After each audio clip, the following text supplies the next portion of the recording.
Manggilnya apa ini? Masa panggil Dayak gitu? Nanti kan nggak enak sama Dayak-Dayak yang lain yang Kristen-Kristen. Saya panggil apa ini? Kamu mau panggil aku apa? Panggil Mbak aja dah. Oke, ya. Mbak Mualaf. Oke, Mbak Mualaf. Begini. Saya ini sedang membahas ini bagaimana umat Islam itu kena prank. Karena ternyata tidak ada nama Muhammad di dalam Taurat dan Injil seperti yang dikatakan Al-Quran. Al-Quran berkata bahwa nama Muhammad tertulis di dalamnya, di dalam kitab Taurat dan Injil. Ada suatu kisah bagaimana Umar ibn Khattab membawa-bawa lembaran Taurat dan Injil. Ketahuan sama Muhammad. Muhammad marah besar, dia mukanya merah. Baru kali itu Muhammad marah besar sama Umar bin Khattab. Sampai mukanya itu berubah merah, membara. Dia bilang begini. Edis. Waduh, saya lagi ngomong dipotong. Kayaknya dia udah gak kuat lagi. Gimana? Bukan gitu mata lalat. Saya panggil kamu mata lalat aja atau gimana? Ya terserah lah, mau mata lalat mau apa terserah. Yang penting saya membicarakan kepada kamu apa yang sungguh-sungguh terjadi di dalam agama Islam. Kalau memang Muhammad itu dinubuatkan dalam Taurat dan Injil, kenapa ketika temannya membawa Taurat dan Injil Muhammad marah-marah? Coba jelaskan kepada saya. Kamu tuh hanya bisa dongeng aja, Edis. Dan yang kamu katakan itu semuanya itu tidak ada kebenaran. Oke, baik, saya tunjukkan sama kamu ya. Tinggal tunjukkan datanya aja. Oke, baik, saya tunjukkan. Kenapa tidak ada tertulis di dalam kitab Taurat dan Injil? Itu karena yang kalian punya itu adalah kitab yang palsu. Jadi karena tidak ditemukan berarti sekarang nuduh palsu. Ada kenyataannya memang iya, itu yang palsu. Makanya kalau kamu belajar itu jangan setengah-setengah. Di zaman Muhammad, kitab Taurat masih asli. Gara-gara tidak ditemukan namanya berubah jadi palsu. Karena memang kalian suka yang palsu-palsu kan? Seperti wajahmu itu kepalsuan semua. Kok lari kemana-mana? Ini gimana sih? Ini bahasnya apa? Ini putus asa Ya, atau bagaimana? Nah, memang sudah dengar, Edis, tentang kamu yang suka menyebarkan sesuatu yang kepalsuan-kepalsuan seperti itu. Tidak perlu aku membukakan data-data yang valid untuk kamu. Bukakan data pun yang valid percuma. Oke, jadi ketika Umar bin Khattab membawa lembaran Taurat dan Injil, kenapa Muhammad marah? Yang kamu tahu apa di situ? Iya, makanya saya tanya dulu, kenapa dia marah waktu Umar membawa-bawa lembaran Taurat dan Injil, padahal nama Muhammad tertulis di sana? Mana datanya yang kau katakan seperti itu? Oke, baik. Kita bacakan ya.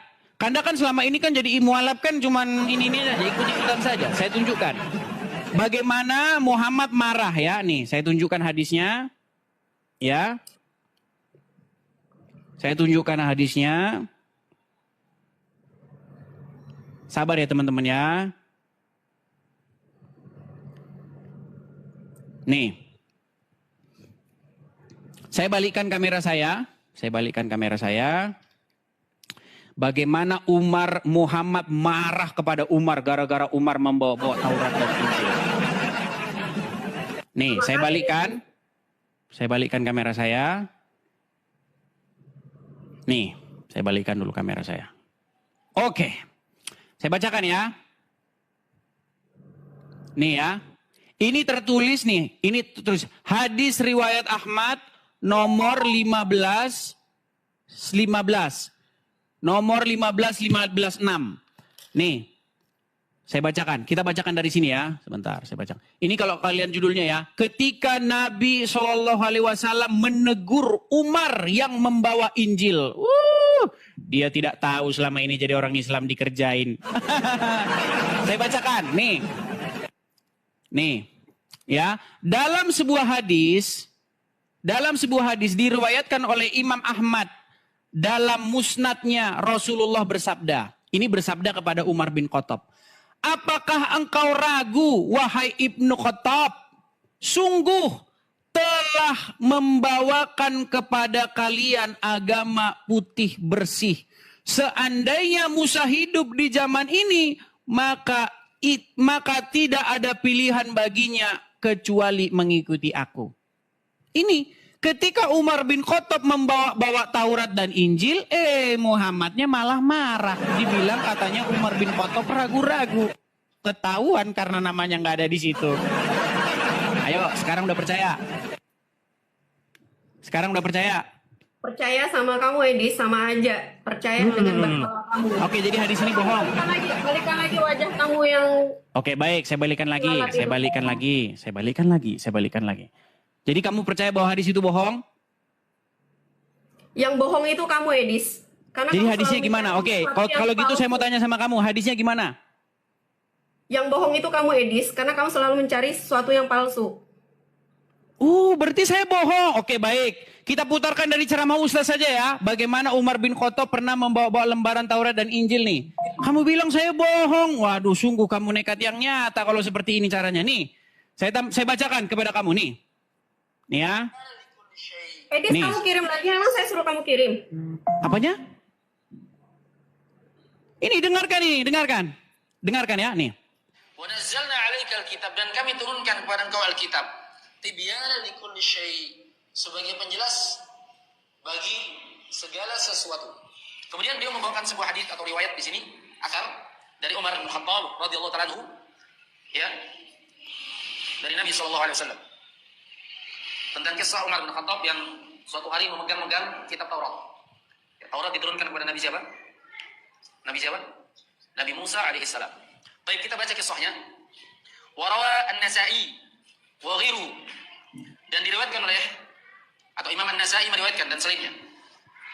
Ani Nabi sallallahu alaihi wasallam, dari Nabi sallallahu alaihi wasallam, annahu ra'a, bahwasanya Nabi sallallahu alaihi wasallam melihat fi yadi Umar bin Khattab radhiyallahu ta'ala anhu, di tangannya Umar bin Khattab radhiyallahu ta'ala anhu, waraqatan min at-Taurah, lembaran dari Taurat. Faqala, maka beliau bersabda,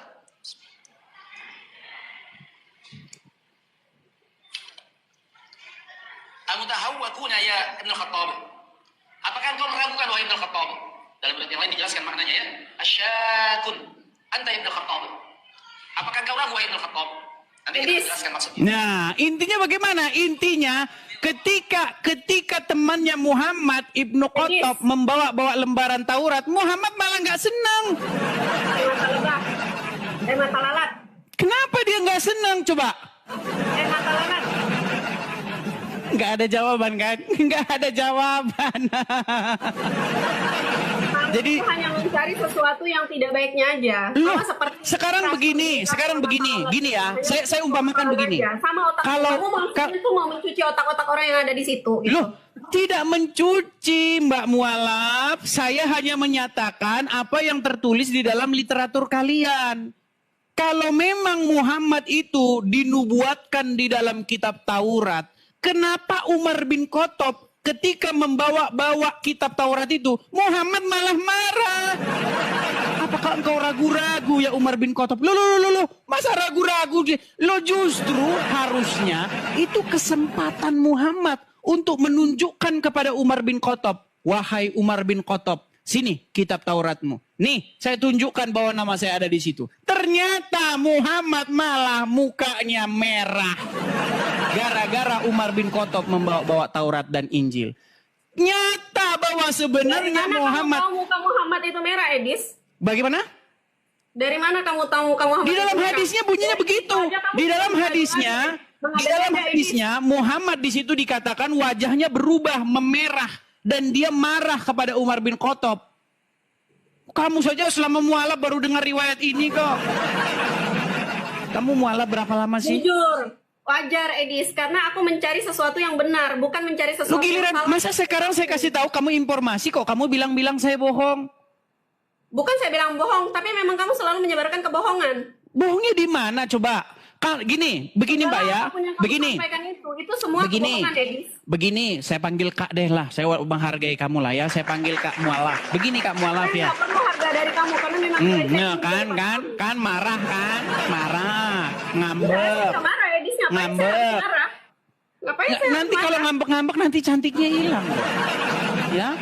Edis begini. cantik saya dari hati, bukan hanya dari fisik. Iya sudah, nggak apa-apa lagi nih. Sekarang begini, intinya yang saya bilang sama kamu gini, saya hanya memberitahukan kepada kamu apa yang tertulis di dalam riwayat-riwayat Islam. Saya nggak menambah-nambahi, saya nggak mengurang-urangi. Bahkan saya pernah memberikan tantangan begini. Kalau ada orang Islam yang mampu membuktikan bahwa saya fitnah, nggak usah lapor polisi. Saya lompat dari Monas, saya bilang. Lompat saya dari Monas. Kamu berani ngomong kayak gitu karena kamu tidak di Indon, Edis. Kalau Loh, kamu- dari dulu udah saya bilang. Saya sudah bilang itu dari dulu. Nggak ada saya Kamu ceritanya ngomong itu tidak di Indon, memfitnah. Makanya kamu berani ngomong kayak gitu. Oke, sekarang begini aja, biar kita nggak ini debat nggak kusir. begini, nggak begitu, Coba Edis. tunjukkan begini, di mana nggak saya begitu, pernah melakukan Edis. fitnah. Coba Banyak di mana sekali saya pernah fitnah fitnah. kamu, Edis. Contoh, kasih satu contoh. Satu contoh yang nyata apa? Banyak sekali, kamu lihat aja semuanya fitik-fitik Apa? kamu. Nih, semua background saya siap. Semua background saya nih, saya kasih contoh nih, background saya yang terkenal ya. Saya kasih contoh nih. Misalnya, nih, saya kasih nih. Nih. Tidak ada nabi yang kena sihir kecuali Muhammad, betul nggak? Udah, Edis, kamu tuh jangan cuma beraninya saat kamu lagi di luar Loh, aja. sekarang begini loh, Kamu itu coba beraninya di begini luar Mbak aja, Mualaf, Edis. Kak Kamu tuh hanya Mualaf, beraninya dengar, pas lagi di luar negeri aduh. aja. Kalau kamu di Ini Indon, kamu gimana berani. nih, ini mana lah nih? Suka-suka kamu aja nulis. Jadi begini Suka teman-teman kamu ya, aja nulis, karena ya. mereka tidak mampu berargumen, karena mereka tidak mampu menjawab, kok yang dibahas malah kamu begini, kamu begitu, apa sih? Untuk apa? Untuk apa menjawab sesuatu kepalsuan? Iya sudah, coba.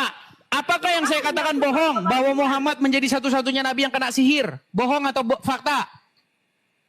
Untuk apa menjawab kamu, Kan Edis? nggak menjawab, kan? Kamu sendiri udah tahu Kaum kebenarannya, muslimin, tapi kamu bohong. kaum muslimat, dengarkanlah. Ini ada seorang mualaf, tapi ilmunya kosong bagai kepompong.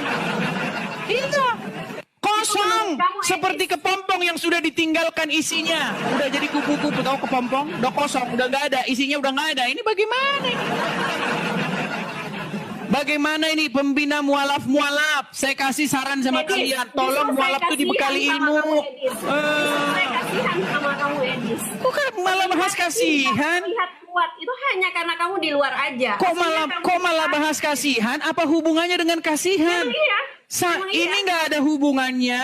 Kamu mau kasihan sama saya nggak perlu dikasihani sama kamu, kakak Kalau mualaf kamu yang merasa cantik. saya Dengar dulu, kosong, dengar ya, Kamu dengar saya dulu. dengar Jangan dulu. kamu minta didengar terus, Benar tapi atau kamu nggak bisa tidak? dengar. Benar atau tidak bahwasanya Kamu tidak dengar ada aku nabi dulu. yang kena Kakak sihir? Larat, kamu dengar aku dulu. Kamu dengar aku dulu. Kamu Benar atau dari- tidak? Tidak ada nabi yang kena kamu sihir itu kecuali punya- Muhammad. Kamu kayak gini, Edis. Oh, kan? Kamu maunya didengar tapi kamu nggak mau dengar. Oke, silakan coba. Kalau kamu merasa aku kosong, ngapain kamu ngikutin aku? Karena aku ada isinya. Kamu makanya kan yang datang ke ngikutin aku. sini. Banyak orang ngomong Siapa gini. yang datang ke kamu? Bang, coba Bang ajak diskusi Dayak mualaf. Dia ngaku-ngaku mualaf, terus dia ngaku-ngaku ngerti Kristen, ngerti Islam. Sekarang giliran Kenapa? dipraktekkan, Kenapa? nggak ngerti Kenapa? apa-apa soal agama Islam. Kamu nggak terima dengan aku mengatakan diri aku Islam, dengan mengatakan diri aku Justru mualaf. sekarang kita jadikan pembuktian. Ayo kita buktikan. Apakah kamu betul-betul memiliki ilmu pengetahuan tentang agama Islam atau tidak? Dari tadi kita tanya nih. Masalah Justru hadis. saya bangga dengan Masalah kamu hadis bilang Muhammad berkata yang marah seperti kepada itu, Umar bin Edis. Khattab. Aku mualaf Masalah berkata hadis kamu, Muhammad kamu kena tidak sihir. berekspektasi Tapi dengan nggak aku sangat ada. lebih, berarti kamu memang mengakui Nggak ada dia. kamu menjawab. Bentar, Edis. Ini Dengan 19.000 kamu begini aku di dari sini awal. di sini 19.000 orang ini di TikTok melihat, di YouTube belum lagi ada berapa ribu ya. Coba tunjukkan kepada orang banyak kalayak ramai ini, coba. Apa jawabanmu ketika ada seorang Kristen seperti saya berkata, tidak ada nabi yang kena sihir kecuali Muhammad? Apa jawabanmu? Coba. Apa? Jadi Macet. kalau yang saya ya begonya sangat bego. Memang Loh, itu ada. ini bukan teman-teman. loh. Ini namanya Tapi argumentum semuanya ad itu ada hominem. penyebabnya, Tahu nggak ada argumentum ad sebabnya, hominem itu ada apa? penjelasannya. Nah, seperti Edis nih, teman-teman. Di situ ada berapa, Edis? Tempat kamu, kata kamu? Ada berapa? Di sini 19.900, hampir 20.000. Ada berapa di situ, teman-teman? 20.000, udah dibilang 20.000. Lihat di sini, saya nggak percaya sama Silakan. kamu. Nggak percaya karena memang kalian Saya percaya sama kamu. Orang munafik kayak kamu. Kalian percayanya sama Bukhari yang mengatakan Muhammad kena sihir. Oh, gimana? Jikalau ada orang kafir membawa informasi kepada kamu, janganlah kamu langsung percaya dan jangan juga kamu langsung tidak percaya. Tapi diperiksa dulu. Ini kalian langsung nggak percaya apapun yang diberitakan oleh kafir, maka tidak dipercaya. Nggak boleh begitu jadi orang Islam. Janganlah kebencianmu terhadap suatu kaum membuat kamu tidak adil terhadap mereka. Betul. Janganlah kebencian kamu terhadap suatu kaum membuat kamu tidak adil terhadap mereka. Betul. Betul nggak? Ini malah 20.800 orang sekarang. Hampir 21.000. Yuk, di hadapan 21.000 orang. Apakah jawaban seorang mualaf ketika disuguhkan fakta bahwa Muhammad menjadi satu-satunya nabi yang kena sihir? Silakan. Udah gelagapan dia. Ayo, silakan. Jangan kabur. Jangan telepon Zulkifli M. Abbas atau Nur Alim. Atau suruh sajalah telepon Adi Hidayat boleh, telepon Abdul Somad boleh. Ayo, silakan. Siapa yang mau ditelepon? Bahkan saya menantang Abdul Somad Adi Hidayat untuk diskusi dengan saya. Ayo. Nggak level mereka lawan kamu, Edis, orang sampah. Bilang aja takut. Kotoran kayak kamu ngapain, Edis? Dari tadi, begini. Oke, saya jawab. Dari tadi, macam-macam logical fallacy, macam-macam kesesatan logika. Salah satunya adalah argumentum ad hominem. Tahu nggak argumentum ad hominem itu apa? Nggak tahu, namanya juga mualaf. Oke, argumentum ad hominem adalah sebuah argumen kecacatan berpikir. Dia bukan membantah argumennya, tapi dia bantah orang yang ngomong. Gara-gara yang ngomong orangnya hitam. Gara-gara yang ngomong orangnya dekil. Makanya argumennya menjadi salah. Apa itu logika macam apa kayak begitu? Justru item-item begini keren, begini item-item keren. Jadi begini ya, Dayak mualaf, mereka ini kurang dengarkan. ajar nih pakai tombak-tombak nih ya. Aku udah kena peringatan ya, kurang ajar kalian. Nah kan, itu karena kamu argumentum ad hominem. Tidak menjawab pertanyaan tapi malah, kabur dia teman-teman. Dia saksi.